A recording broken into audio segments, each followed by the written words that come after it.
শহীদ জিয়ার বিএনপি এখন আর নাই, বেগম জিয়ার বিএনপি এখন আর নাই।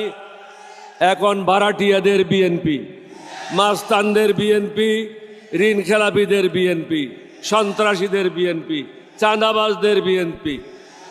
দেশের লোকেরা আপনাদেরকে প্রত্যাখ্যান করেছে, যার জন্য আপনাদের মুখে হাসি নাই। এখন থেকে হাসি বন্ধ, কয়েকদিন পরে কাশিও বন্ধ হয়ে যাবে।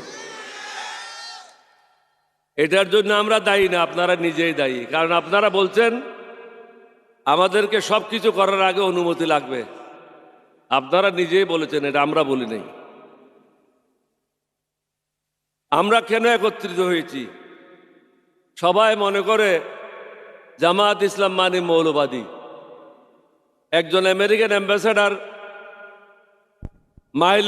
উইলিয়াম বি মাইলম, তিনি আমার অফিসে আসছিলেন।